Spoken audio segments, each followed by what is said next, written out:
ngàyนี้นอมโกนដើរលេងនេះកំពុងតែដើរតាមសួនណានៅនេះពុកម៉ែបងប្អូនក្នុងខេត្តសៀមរាបយើងហ្នឹង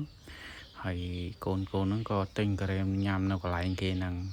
ម្យ៉ាងដែរពុកម៉ែបងប្អូនសប្បាយហើយនេះឃើញទេវាមានធម្មជាតិយ៉ាងស្រស់ស្អាតពួកគេដើរមើលដើម្បីថាបង្កាត់បន្ថយភាពតានតឹងឬធ្វើអារម្មណ៍ស្រស់ថ្លាហ្នឹងពុកម៉ែបងប្អូនហ្នឹងហើយបើពុកម៉ែបងប្អូនចង់មកទស្សនាគឺនៅ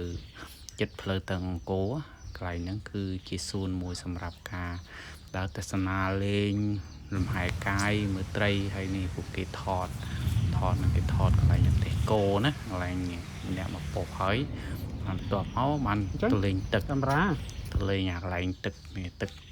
បាញ់សត្វត្រីក្នុងហ្នឹងពុកម៉ែបងប្អូនតែបានដាក់ចំណីឲ្យកំសត់ដែរត្រីខ្លះបានចំណីត្រីខ្លះអត់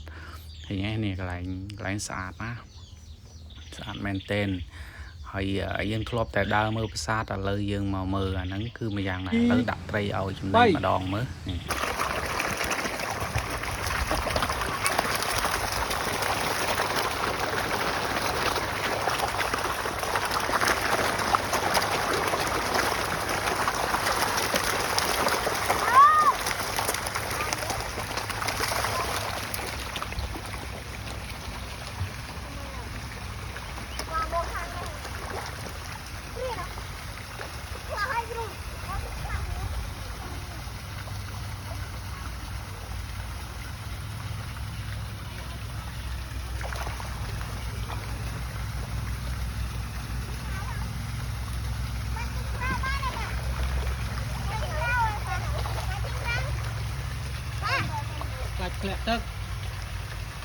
ធ្លាក់ទឹកទៅ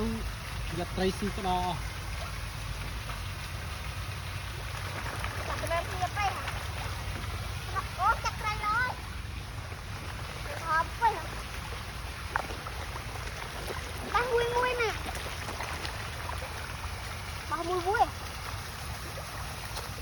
តាមចំណីមកអស់តិចទៀតឡើងមើលបាន